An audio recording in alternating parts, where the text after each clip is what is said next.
আসসালামু আলাইকুম। আসলে পবিত্র ঈদের দিনে আমাদের গ্রাম সভা থেমে নেই। আসসালামু আলাইকুম। দেখেন বিদ্যুৎ কর্মীর জীবন আজকে ভালো। তার নিয়ে আমরা স্পটে যাওয়ার জন্য রওনা দিয়ে দিছি। তো আমরা এখন স্পটে যাচ্ছি।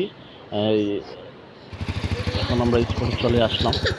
স্পটে আসার পর দেখি এলটিভি আর নিউট্রাল ছিঁড়ে গেছে। তো আমার সহকর্মী বলতেছে যে এখানে তো তার এরকম ছিঁড়ার কথা না, এই যে বাস টাস মনে হয় আপনার নাড়াচাড়া করছেন, যার জন্য তারটা ছিঁড়ে গেছে।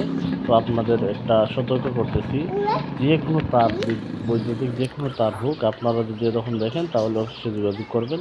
এই দেখেন ট্রান্সফরমারের ব্যারেলটা পড়ে গেছে, নিউট্রাল ছিঁড়া ট্রান্সফরমার ব্যারেল পড়ে যাওয়া, এই দোকান টোকান বা নিচে সব নিরাপদ হয়ে গেছে। দেখেন আপনাদের তারের পুরো অংশটা দেখাচ্ছি, দেখেন শর্ট খেয়ে কীভাবে পুড়ে গেছে। তো এখন আমরা তারটা জোড়া দিব, তারটা জোড়া দিতেছি। দেখেন এই সিস্টেমে অনেকে জোড়া দিতে আসলে আগ্রহী না, অনেকে বলে যে তারটা স্লিপ করে। আমি আজ পর্যন্ত এরকম তার স্লিপ কাটে নাই।